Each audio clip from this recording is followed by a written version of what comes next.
I was triple-checking serial numbers on a Thursday morning shipment when I heard the notification chime that changed my life.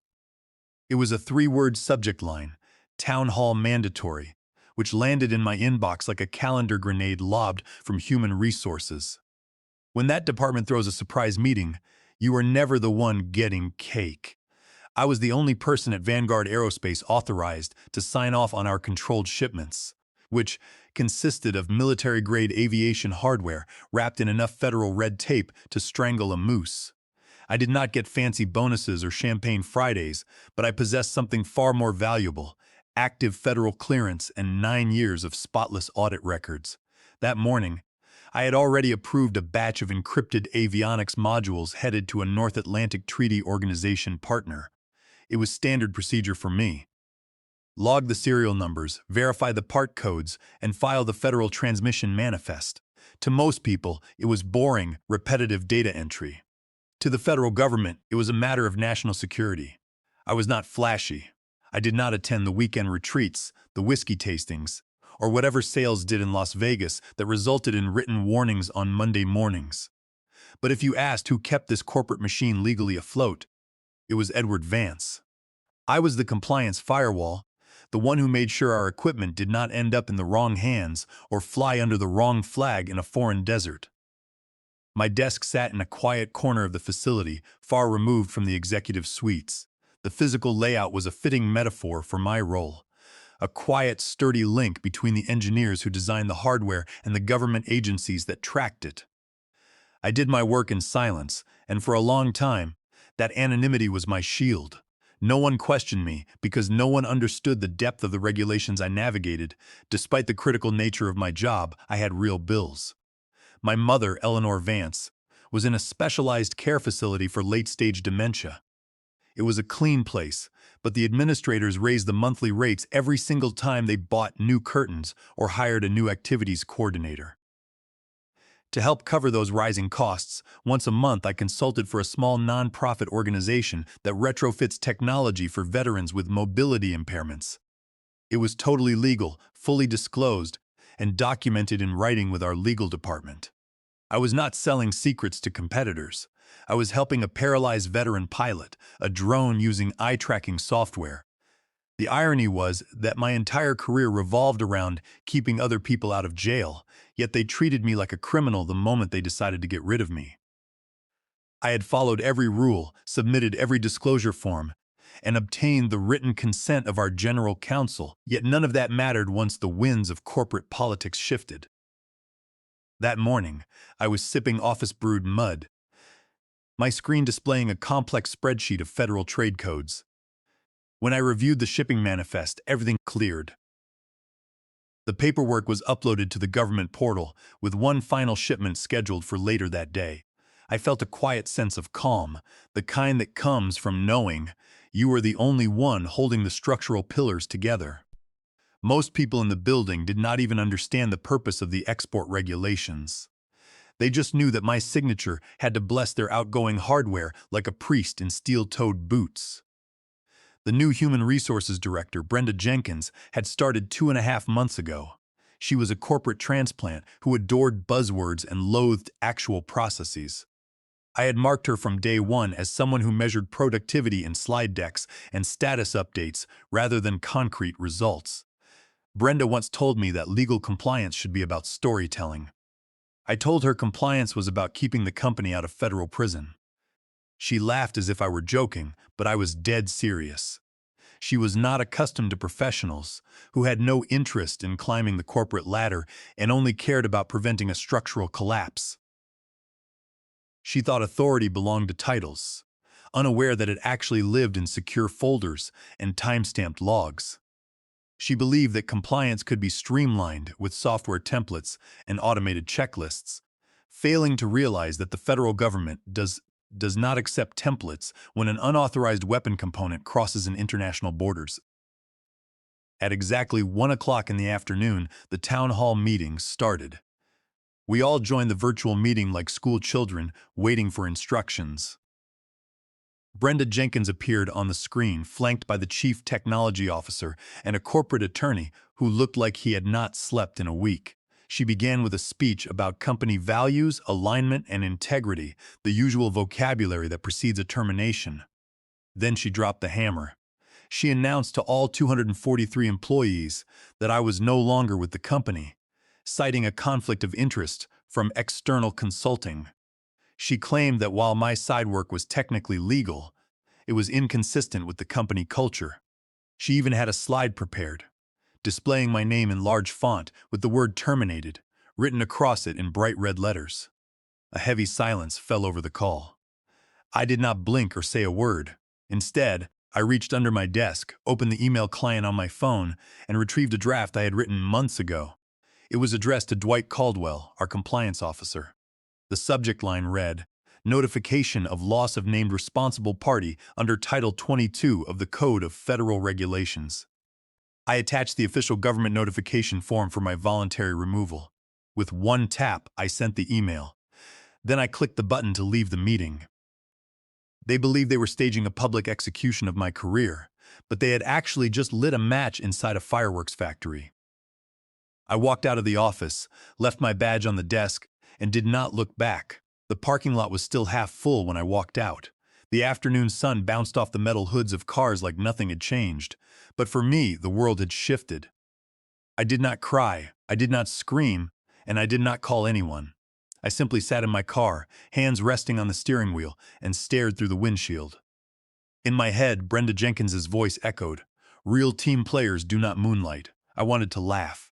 Vanguard Aerospace had been moonlighting on its own morals for years, taking millions of dollars in federal defense contracts, while demanding absolute obedience from its workers, only to discard them on a whim. My phone remained silent for a few minutes, but I knew the countdown had begun. Under federal export laws, the moment the only registered responsible party is removed, a defense contractor is required to immediately notify the Directorate of Defense Trade Controls.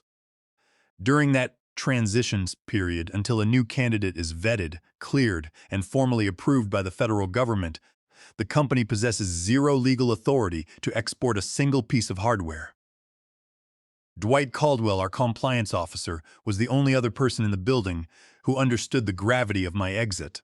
He was a retired military logistics specialist, calm as a headstone, but I knew my email would trigger an immediate alarm in his mind.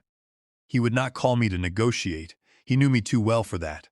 Instead, he would head straight to the executive offices. Inside the building, the storm was gathering force. Dwight Caldwell walked into the office of the Vice President of Operations, Daniel, with a folder containing my termination letter and the email I had sent. Within 30 minutes, Brenda Jenkins was summoned to join them. She arrived with her usual confident stride, carrying a leather notepad, completely unaware of the digital landmine she had stepped on. Dwight laid the documents on the desk. He explained that by terminating me without an active, registered successor on file, the company had functionally invalidated its export license. Every single shipment leaving the loading dock from that moment forward was an unauthorized export. Daniel, whose entire quarterly bonus depended on meeting shipping quotas, immediately panicked. He explained that they had 14 critical shipments scheduled for departure that day, including thermal imaging gear and encrypted communication units destined for international clients. The total contract value was in the millions of dollars, and any delay would result in severe penalties and potential cancellation of their preferred vendor status. Brenda tried to downplay the issue, suggesting that compliance was merely a matter of paperwork and that they could simply write a new name on the forms. Dwight flatly refused, explaining that the registration process required federal background checks, fingerprinting, and government approval, which took weeks, if not months. Faced with the prospect of halted shipments and missed targets, Brenda and Daniel made a disastrous decision. They decided that they could not afford to wait for the official channels. Daniel suggested that since the shipments were already prepared and the digital manifests had my name pre-populated, they should simply authorize them using my existing credentials. He knew that the system administrator had a backup key card to my workstation. Brenda agreed, arguing that the government databases would not update immediately and that they could resolve the registration discrepancy later. They believed they could bypass the system by using my digital certificate and signature to stamp the export manifests, pushing the 14 shipments out the door. They assumed that a digital signature was just a lines of code formality, completely ignoring the fact that it was tied directly to my federal identity. What they did not understand was that they had just crossed the line from a regulatory oversight to a major criminal offense. By using my digital signature, without my authorization, after my employment had been terminated, they committed forgery. Under the California Penal Code, Section 449 to 470, as well as federal statutes governing the falsification of official documents, fabricating an authorization on government-regulated manifests is a felony. They believed they were merely cutting corporate corners to save their quarterly metrics, but they were actually signing their own indictments. Meanwhile, I was sitting in my living room, drinking a cup of tea. But my mind was not entirely at ease. A few minutes before leaving, Brenda had mentioned that because I was terminated for cause, my final paycheck, including my accrued vacation hours and my quarterly commissions, would be withheld pending an internal review. This was a devastating blow. My mother, Eleanor, required specialized care that cost $6,000 a month. Her next invoice was due in 3 days, and without my final compensation, I would struggle to make the payment. Withholding these funds in bad faith, knowing they were critical for an elder's medical care, border on financial exploitation. I had spent years establishing our digital compliance infrastructure, and as a security measure, I had programmed the system to send an automated text notification to my personal mobile device whenever my unique digital certificate was used to authorize a shipment. It was an alert designed to detect unauthorized access or system errors. At exactly 4 o'clock in the afternoon, my phone began to chime one by one. The alerts popped up on my screen. Each notification detailed a shipment that had just been cleared through the federal customs portal. The timestamps were unmistakable. 4 hours after my official termination. The system log showed that my digital signature had been applied to 14 separate export manifests. I sat in silence watching the notifications arrive, documenting each instance. They had not just bypassed the regulations. They had forged my name on federal documents to cover their tracks. I took screenshots of every single alert, saving the data to an encrypted drive. The trap was set, and they had walked right into it. 2 days after the town hall meeting, while Vanguard Aerospace was still struggling to digest the immediate operational disruption, my phone rang from an unfamiliar number. The caller identity showed a Washington area code. I let it ring twice before answering, keeping my tone professional. The voice on the other end was clear and direct. She introduced herself as Rebecca Stone, Senior Counsel for Pinnacle Logistics, our primary competitor in the avionics shipping sector.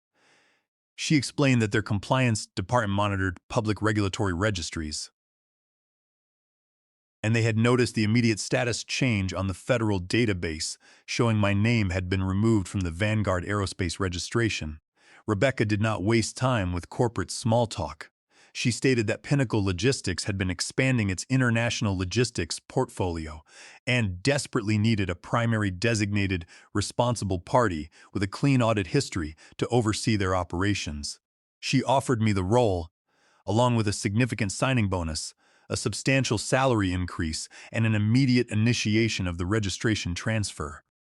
She explained that Pinnacle valued regulatory compliance as a core business driver, not as a narrative or a marketing story. They wanted someone who could sit in the boardroom and tell the executive committee what was legally permitted, with the authority to halt any shipment that did not meet the standard. I thanked her for the offer and told her I would review the details before making my decision. Hanging up the phone, I felt a heavy weight lift from my shoulders. The industry knew my value, even if my former employers did not. The following morning, I met with my attorney, Clarence Green, in his quiet office downtown.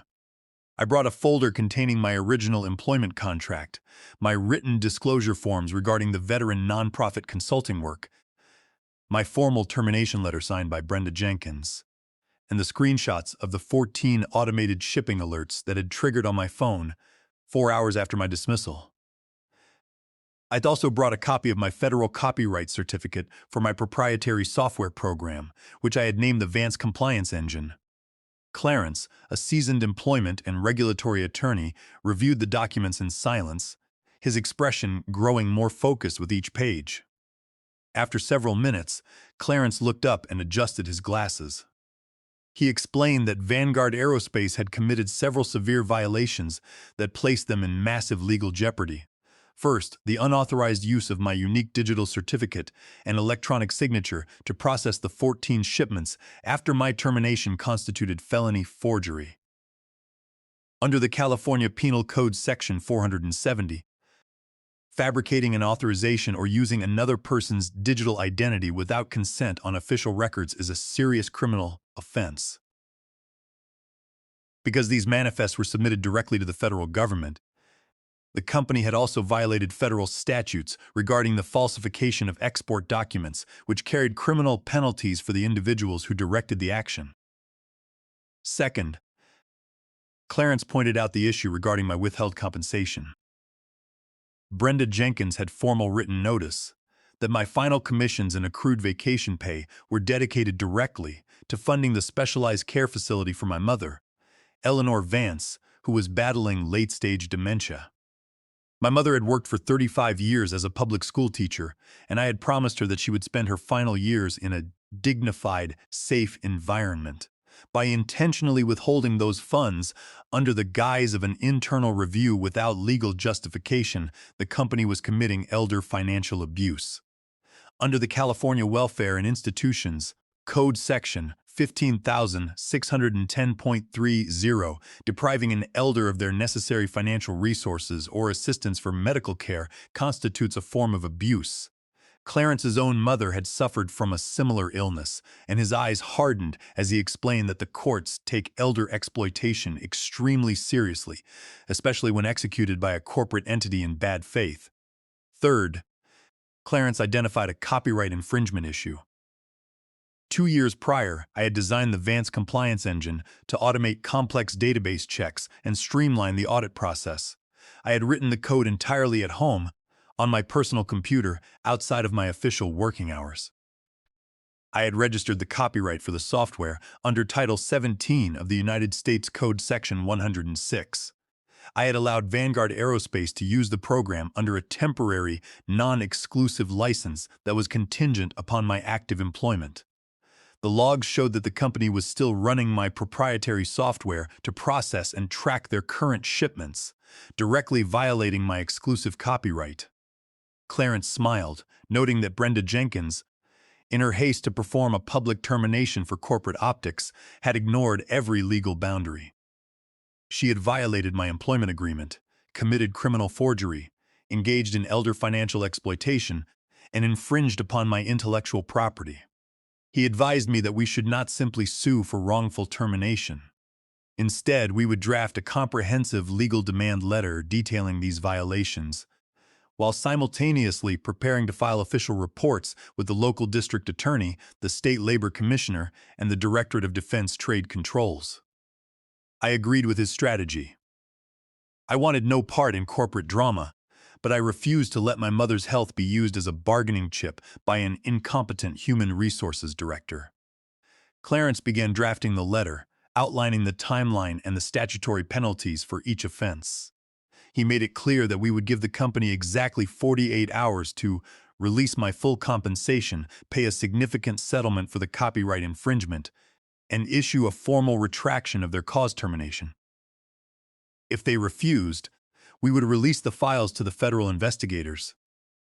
I left his office feeling a deep sense of resolve. The compliance firewall was no longer protecting Vanguard Aerospace. It was about to burn them down. The legal demand letter arrived at Vanguard Aerospace on a Tuesday morning, delivered by a professional courier directly to the office of the General Counsel, Susan. It did not land with a loud crash, but the ripple effect it caused was almost instantaneous. Within 40 minutes, a meeting was convened in the executive boardroom. This was not a regular conference. It was a gathering of the company's highest leadership, including the chief executive officer, the chief financial officer, the head of legal, and Dwight Caldwell.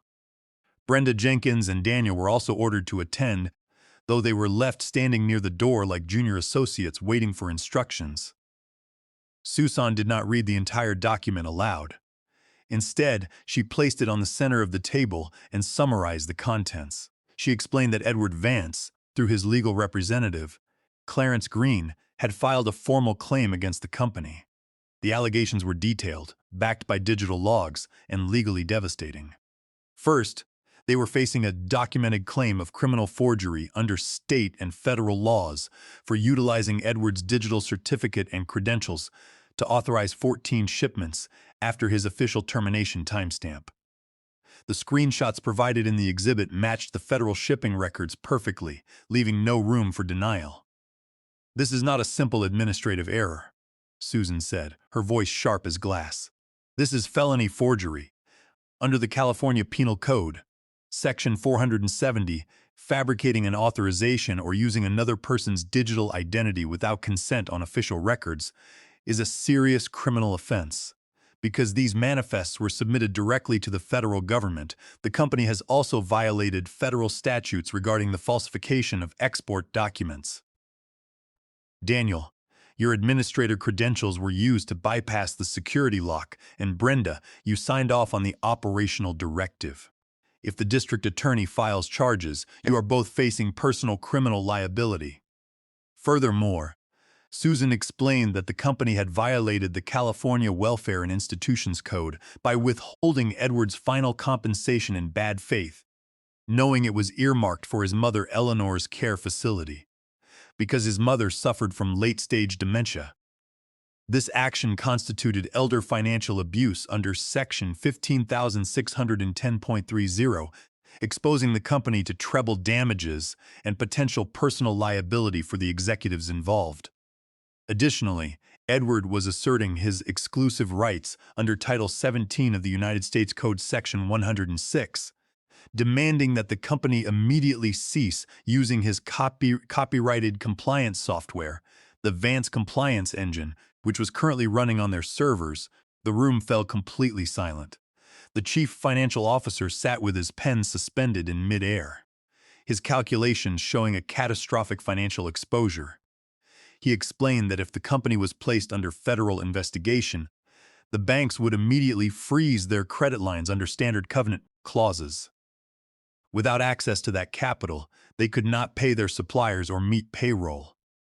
The potential federal fines for the 14 unauthorized shipments under export regulations stood at $1,200,000 per violation, totaling $16,800,000. When combined with the statutory damages for copyright infringement, the elder financial abuse penalties, and the potential criminal prosecution for forgery, the total liability exceeded $20 million. The company's annual operating margin was not designed to absorb a hit of that magnitude. The chief executive officer stood up, his face flushed with anger.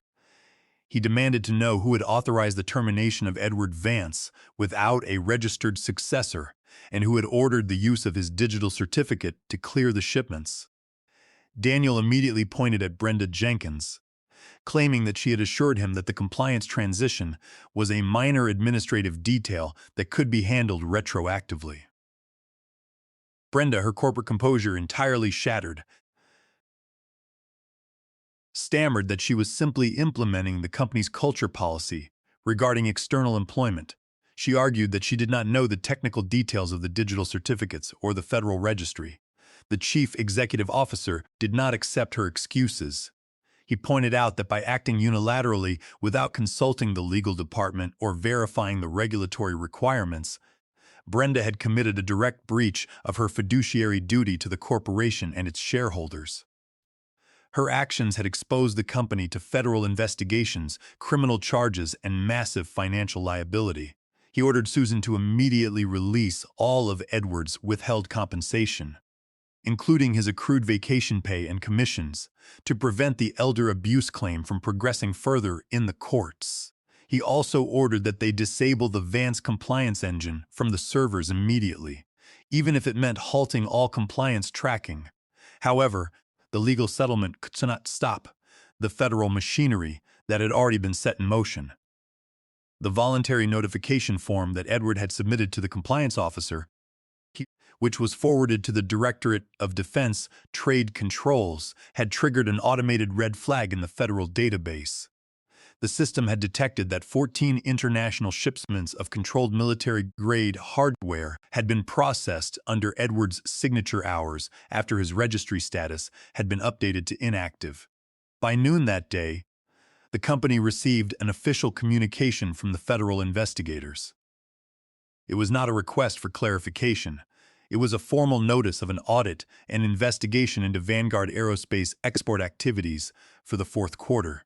The government demanded immediate access to all email communications, workstation logs, digital signature records, and personnel files related to the compliance department. The regulatory firewall that had protected the company for 9 years was gone, and the federal inspectors were preparing to dissect every transaction. The view from my new office on the 12th floor of Pinnacle Logistics was not particularly glamorous. It overlooked a concrete parking structure and a narrow line of trees that struggled to survive against the city traffic, but it represented something I had not felt in weeks: absolute control. The new identification badge clipped to my lapel had real weight. It had a fresh radio frequency identification chip, my picture, and the Pinnacle logo, but most importantly, it symbolized my official recognition as the primary designated responsible party for the company. Within 48 hours of my first conversation with Rebecca Stone, my registration transfer had been submitted to the Directorate of Defense Trade Controls. The federal database now displayed my status as active under the Pinnacle Logistics banner. Vanguard Aerospace had moved quickly to settle the claims outlined in Clarence Green's demand letter. Faced with the prospect of immediate criminal charges for forgery, a public lawsuit for elder financial abuse, and a court order to shut down their compliance operations due to copyright infringement, they had capitulated on every point. Susan, their general counsel, had overseen the rapid transfer of my withheld commissions, my accrued vacation hours, and a significant licensing settlement of $50,000 for their unauthorized use of the Vance compliance engine. The funds arrived in my bank account just in time. I was able to write a check to the specialized care facility, securing my mother Eleanor's placement for the next 12 months. When I visited her that weekend, she was sitting by the window, watching the birds in the garden, completely insulated from the corporate storm that had raged around us. Meanwhile, the fallout at Vanguard Aerospace was unfolding exactly as I had anticipated. The federal audit request had transformed into a full-scale investigation. The investigators from the Directorate of Defense Trade Controls spent 2 weeks reviewing the company's export logs, email chains, and digital certificates. The evidence of non-compliance was undeniable. The final audit report cited 14 distinct violations of federal export regulations, resulting in a penalty of $18.6 million. Furthermore, because the company had willfully utilized my digital signature after my employment had ceased, the government suspended their preferred vendor status, halting all active defense shipments. Without the ability to move product, Vanguard Aerospace business model began to disintegrate. The first major blow came when the Department of Defense officially terminated a $192 million avionics logistics contract, citing the company's failure to maintain a registered compliance framework. Because Pinnacle Logistics possessed a fully cleared and active compliance team led by myself, the federal government transferred the entire contract to us. It was the largest contract acquisition in Pinnacle's history, and it solidified my position within the company. I was not just a regulatory firewall. I was a key asset who had secured their market dominance. The internal consequences at Vanguard were equally severe. Brenda Jenkins was terminated immediately for cause.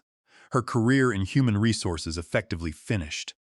The board of directors filed a civil lawsuit against her, seeking to recover damages for breach of fiduciary duty, arguing that her unilateral decision to terminate the primary responsible party had directly caused the loss of the contract and the federal fines.